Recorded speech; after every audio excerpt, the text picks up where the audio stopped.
You are standing in the Masai Mara. The grass moves in a slow wave, gold under a September sun. Somewhere far off, a lion calls. You raise your camera. This is the reason you came to catch the wild, unrepeatable moment before it disappears. Julie Ward raised her camera one last time, and then she disappeared.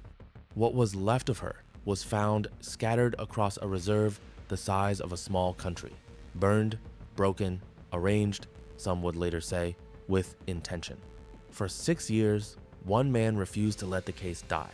Her father would fly 10,000 miles, again and again, chasing a truth that powerful people did not want found. He would accuse a government. He would be told, more than once, to go home. He never did. This is the story of a photographer who vanished into paradise and the father who turned his grief into a war. Before she was a mystery, Julie Ward was simply restless. She grew up in the English countryside, the daughter of a successful businessman, in a home that gave her comfort but never quite gave her purpose. You can picture her at 20-something sharp, independent, impatient, with a life that felt too small. She wanted movement. She wanted horizons. Photography gave her both. She trained her eye on the natural world, and something in her changed. Where others saw scenery, she saw stories, the tension in a predator's stillness, the fragile geometry of a herd at dawn. Friends would later describe her as fearless, sometimes to a fault. She drove herself across continents in vehicles she maintained with her own hands. She camped alone in places most tourists would not dare enter after dark. In the late 1980s, that fearlessness carried her to Kenya. The Masai Mara was, and still is, one of the last true wildernesses on Earth, an unbroken sweep of savanna where the old rules of nature still apply. For a wildlife photographer, it was not just a destination, it was an obsession. Julie spent months there, living out of a converted vehicle, chasing light and movement, building a portfolio she hoped would launch her career. You have to understand what that life actually looked like. It was not a safari lodge with a pool and a bar. It was a woman alone, sleeping under canvas, waking before dawn to catch the first light on a pride of lions. It was long silences, broken only by the sound of her own engine. It was self-reliance as a way of life, checking her own oil, fixing her own tires, navigating tracks that had no names on any map. She had made friends across the reserve rangers, guides, other photographers passing through. People who knew her described a woman who laughed easily, who was generous with her knowledge, who treated the wilderness with a kind of reverence that bordered on faith. She was not reckless. She was careful, methodical, aware of the dangers around her. But she also believed, as many who fall in love with wild places do, that the land itself would never be the thing to hurt her. She was, by every account, happy. And then, in the first days of September 1988, she stopped checking in. At first, nobody panicked. Julie was experienced. She had gone dark before, swallowed by the bush for days at a time while she waited for the right shot.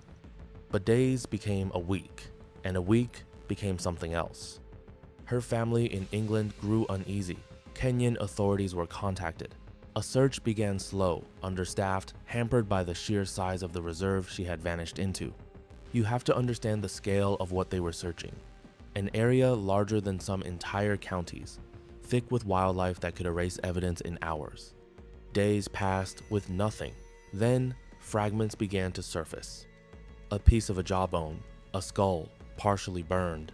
Later, more remains, scattered across a location miles from where her vehicle had last been seen. The state of what was found would haunt everyone who came near this case for years, burned in a way that did not match an accidental bushfire. Positioned, some investigators believed, rather than simply left. You have to sit with that detail for a moment, because it is the hinge on which this entire story turns. Fire in the bush is common. Lightning, dry grass, careless cigarettes, the Mara burns often and burns naturally. But the pattern investigators described was different. The intensity, the location, the way the remains were distributed rather than consumed in a single spreading blaze. To more than one forensic examiner who later reviewed the evidence, this did not look like nature taking its course. It looked like someone had tried very hard to make sure nothing would ever be found. And almost, Almost. It worked. If the search had ended a day earlier, if the wind had shifted differently, if the wrong patch of grass had been walked past instead of through, there might never have been a case at all. Just a photographer who vanished into the wild, one more name added to the quiet list of people the bush simply keeps. It did not look like an accident. It did not, many would come to believe, look like the work of animals alone. John Ward was not a man built for grief that waits quietly. When he learned his daughter was dead, he did what few parents in his position ever do. He got on a plane, and he did not plan on leaving until he understood exactly what had happened to her. What he found waiting for him in Kenya was not cooperation, it was resistance. Local authorities offered explanations that shifted with each retelling. Evidence, he would later claim, went missing or was handled without care. Reports contradicted each other. And beneath all of it sat an uncomfortable possibility that John Ward could not ignore. That his daughter's death intersected with people who had the power to make an investigation disappear. You have to picture what he was up against. A foreign country, a justice system he did not control. A tourism industry one of the most important in the region, with every incentive to make this story go away quietly. Kenya's wildlife parks were not just wilderness, they were revenue. A murdered tourist was bad for business, and a murdered tourist possibly connected to people in positions of authority was worse. John Ward hired his own investigators, he commissioned his own forensic examinations, he began building a case that Kenyan officials, he believed, had no intention of building themselves. There is a version of this story where a grieving father flies home after the funeral, and the case quietly closes itself within a year, the way so many cases involving foreigners abroad eventually do. That is not what happened here. John Ward treated Kenya less like a country he was visiting and more like a system he needed to dismantle piece by piece. He learned the language of forensic pathology. He learned the names of every official who touched the case file. He learned the hard way, which doors would open for a wealthy Englishman and which would quietly, politely close. He was told, more than once, that he did not understand how things worked in Kenya. He was told his daughter's death was likely the work of a wild animal, a theory forensic experts he hired would later dismiss as scientifically indefensible. He was told to let his daughter rest. He did not. And slowly, a name began to surface not of one man, but of an entire class of suspects that no one wanted to name out loud.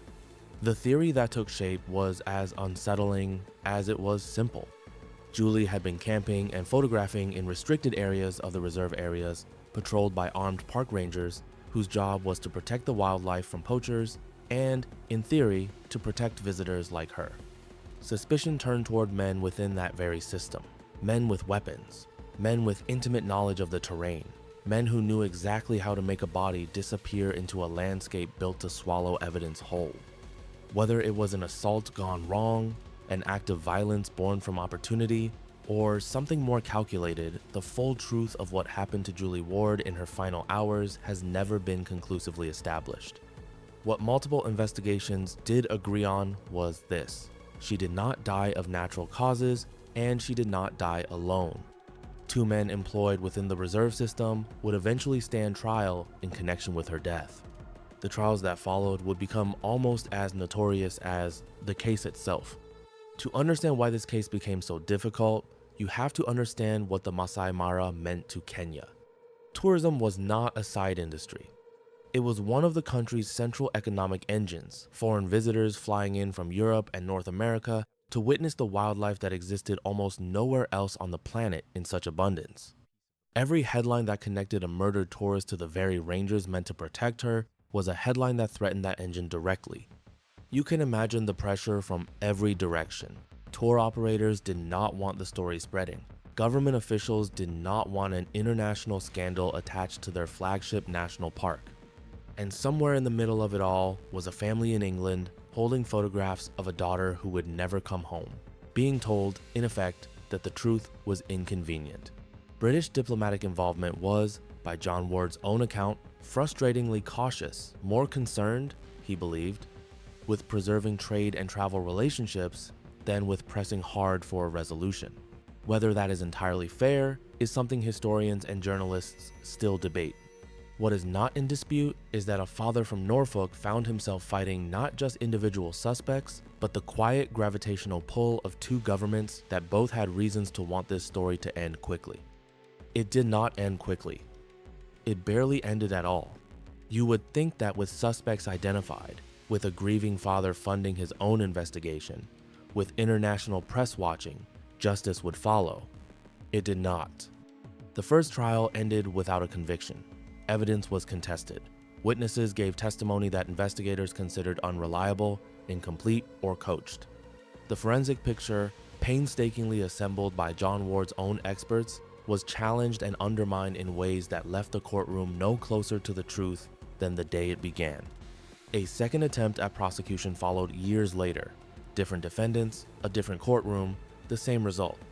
Picture the scene inside those courtrooms, the heat, the slow procedural rhythm so different from the swift certainty of television trials. The translators relaying testimony across languages and cultures that did not always map cleanly onto each other. Picture John Ward, seated in the gallery, watching lawyers dismantle evidence he had spent years and small fortunes assembling. Watching, again, the exact outcome he had crossed the world so many times to prevent. Legal analysts who later reviewed the proceedings pointed to a familiar set of problems evidence chains that had not been properly preserved. In the earliest days of the investigation, a lack of coordinated forensic protocol, and a judicial system straining under a case far more complex and far more politically charged than almost anything it had handled before. None of that produced a villain simple enough for a headline. It produced something worse, an absence. A verdict of not guilty is a kind of silence, and that silence is what John Ward was left holding again and again. No one was ever convicted for the death of Julie Ward. For John Ward, this was not the end of the fight. It was confirmation of everything he had feared from the beginning. He accused elements within the Kenyan establishment of protecting the guilty. He accused British diplomatic channels of prioritizing tourism relationships over his daughter's memory. He gave interviews, he wrote. He refused, year after year, to let the case fade into the kind of quiet forgetting that swallows most unsolved deaths abroad. Some called him relentless, some called him obsessed. He did not disagree with either word. What does it cost a person to spend 6 years chasing a truth that keeps sliding out of reach?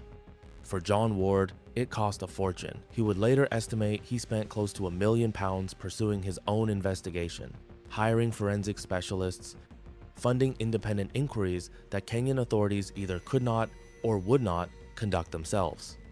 It cost him relationships, certainty, and perhaps pieces of himself that never fully returned. Those close to him described a man transformed no longer simply a grieving father, but something closer to an investigator, a campaigner, a man who had made his daughter's case the organizing principle of the rest of his life. And yet, for all that cost, an uncomfortable truth remained. He never got the conviction he was chasing. To this day, the death of Julie Ward is officially considered unsolved. Julie Ward went to Kenya to capture something fleeting, a fragment of the wild, frozen forever on film. Instead, she became something else entirely, a case study in the limits of justice when money, power, and geography align against the truth. Her photographs still exist. Some were published posthumously, a quiet testament to the eye she had before everything went wrong, but it is not her photographs that made her name known around the world. It is the 6-year war her father waged on her behalf, a war that changed how at least some tourists, some governments, and some journalists thought about accountability in places built for postcards and safaris. Was she killed by men who mistook her for an easy target? Was she caught in the middle of something larger, poaching, corruption, a system protecting its own? Or was it something closer, more personal than anyone has ever proven? No court has ever answered that question with certainty. Somewhere in England, records of the case still sit in archives, testimonies, forensic reports, the correspondence of a father who refused to stop asking.